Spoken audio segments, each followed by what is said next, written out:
Muchas gracias. No voy a ser muy protocolar, sino muy directo más bien.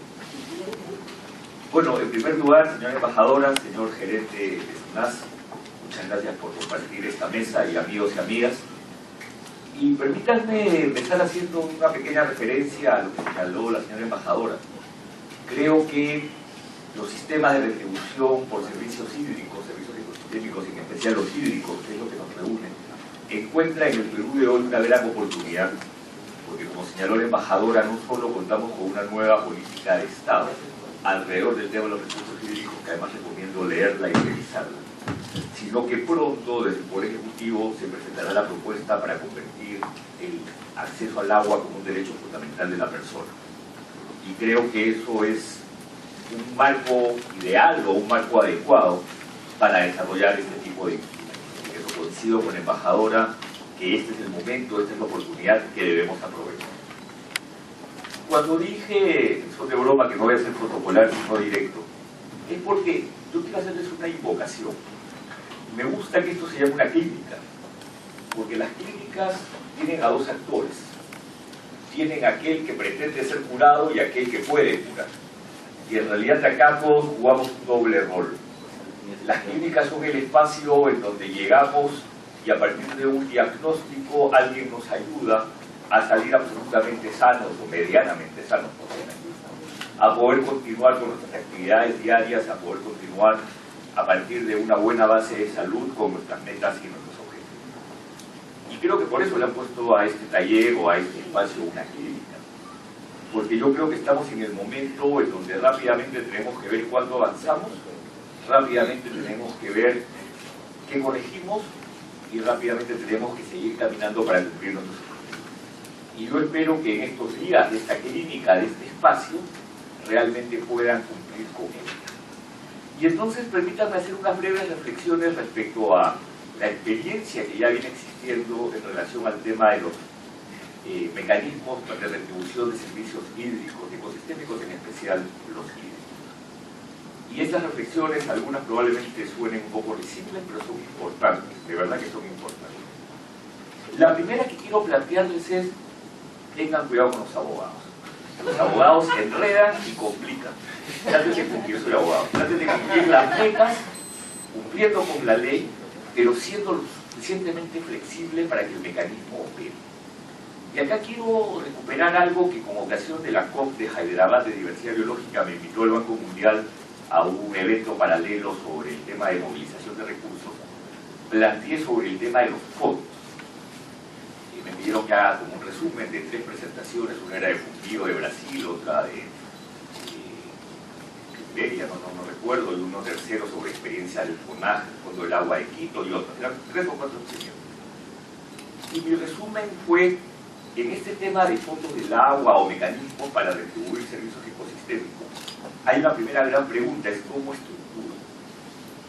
Y lo que se me vino a la mente es una fuente de agua, una pileta de agua. Las piletas de agua tienen un abastecimiento del recurso, tienen una estructura del monumento y tienen una entrega del agua. Sale por arriba, sale por el costado, sale como fuente. Se me vino a la mente este pequeño monumento que hay en Bruselas, el Manneken-Pis, ¿no? Que es un niño del turro haciendo cosas indebidas en la calle, ¿no? Pero que es muy visitado. O la Fontana de Trevi, que es una fuente al cual la gente llega y le da el dinero.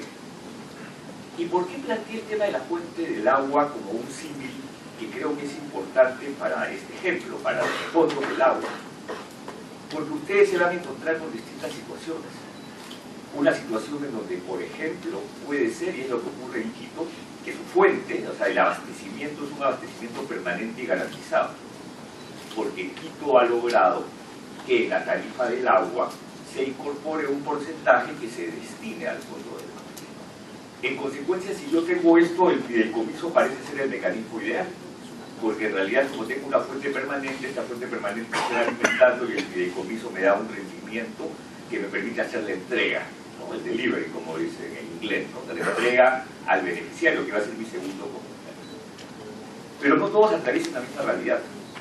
Y entonces, ya que el gerente habló del tema del Piurá y de Cusco, que les pasaba lo sobrevolé, que es lindísimo el espacio de esta laguna. No siempre es así, entonces no siempre piensen que el fideicomiso es el mecanismo. Porque si ustedes tienen, como por ejemplo en el caso de Lima, el acuafondo, entonces el mecanismo no puede ser un fideicomiso porque el acuafondo no ha garantizado todavía una fuente permanente de recursos. En consecuencia, tiene que ser un mecanismo bastante flexible que tiente al privado y que trabajando activamente con el privado y con las organizaciones de la sociedad civil anime a la empresa pública a sumarse a este esfuerzo. Entonces, el cómo estructuran este monumento es fundamental. Y esto me lleva a lo tercero, donde voy a combinar esta idea de cómo organizo el fondo y cómo hago la entrega. La entrega, el delivery, ¿no? La canalización del recurso. Si ustedes tienen algo como el FONAC, obviamente la entrega va a poder ser mejor planificada. Yo sé que se consume tanto de agua, que la tarifa de agua me lleva a una facturación de 100, de esto un porcentaje viene a mi fondo y puedo entregar mensualmente tanto para cubrir este tipo de acción. Facilísimo, planifico, organizo, ordeno. No digo que sea facilísimo, pero en todo caso es más previsible.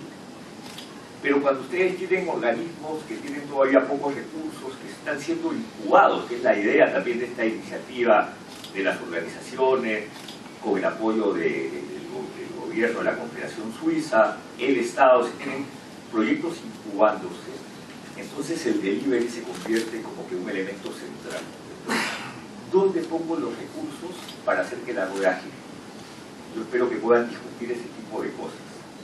Porque hay miles de acciones a ser financiadas. Porque recuerden que la retribución por servicios ecosistémicos implica acciones, ahí voy a ser un poco abogado, ¿no? Como dicen los abogados, en obligaciones hay acciones de hacer y acciones de no hacer. O sea, en obligaciones hay las de hacer y las de no hacer. Claro, igual es en servicios ecosistémicos. No hacer significa permitir que el ecosistema siga funcionando. Y entonces ahí el financiamiento se orienta a garantizar que ese ecosistema siga funcionando. Es como, por ejemplo, el páramo en Quito. Protejo el páramo, Cayambe-Coca, en toda la zona, protejo Cayambe-Coca y permito que este páramo siga prestando sus servicios ecosistémicos. Pero también hay otros casos en donde lo que necesito son acciones, hacer.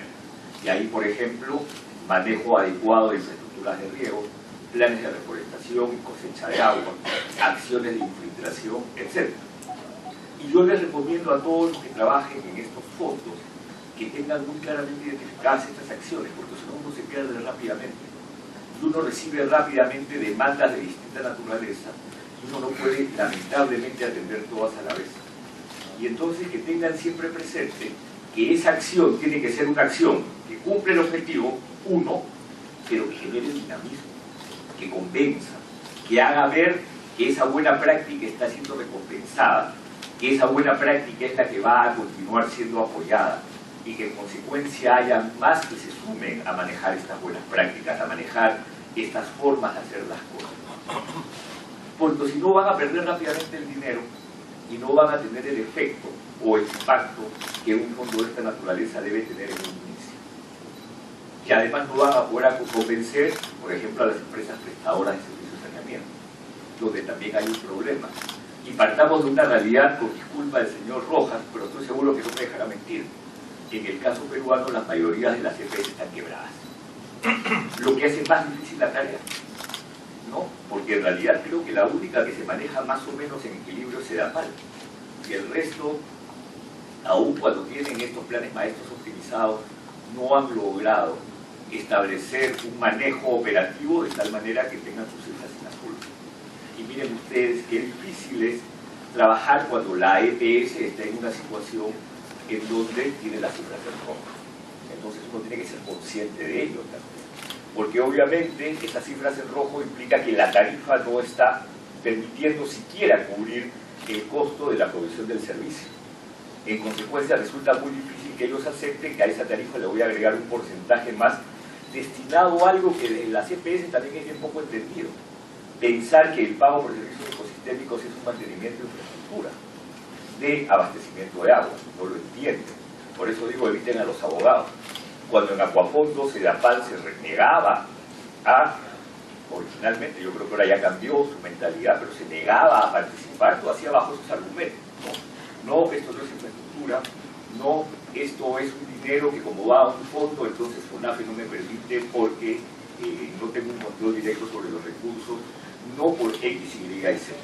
Entonces el no está muy presente, como es muchas veces la lógica del abogado de encontrar el problema y no buscar la solución. Pero a ustedes les digo que vean esto como una realidad. EPCs quebradas, cómo podemos trabajar desde esta realidad en un fondo del agua correcto que nos involucre, que permita tomar decisiones operativas y rápidas, que no complejice, pero que ordene un poco en la entrega, el proyecto, la acción. Y en ese sentido, una tercera reflexión es comuniquen. Tienen que comunicarse, la gente tiene que saber que existe esto y la gente tiene que saber que estos fondos son en su beneficio. Que estos fondos permiten garantizar justamente este derecho al agua. Porque acá también partamos de una realidad, el derecho al agua no es un derecho al agua para no ser tocado. El derecho al agua es un derecho de las personas para recibir agua en calidad y cantidad suficiente para por lo menos cubrir sus necesidades de sobrevivencia. Y eso implica o proteger o realizar acciones para que esta agua llegue efectivamente en cantidad suficiente y calidad adecuada. Entonces comuniquen para que la población sepa que estos fondos del agua, que estos mecanismos de distribución por servicios ecosistémicos son los apropiados. Y una cuarta reflexión es, no se tarde.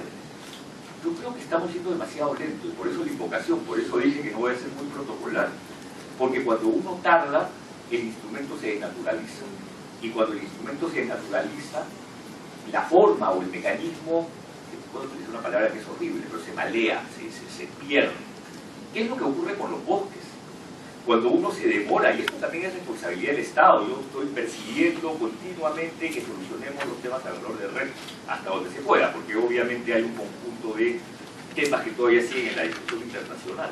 Pero si uno demora, entran los carbon cowboys, que es gente que está pensando cómo obtener un beneficio personal o institucional y no cómo llevar el beneficio a la gente.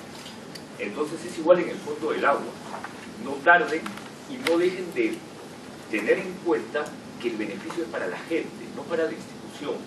Los mecanismos de retribución por servicios ecosistémicos, en este caso recursos hídricos, por favor, no son mecanismos para garantizar, para financiar organizaciones.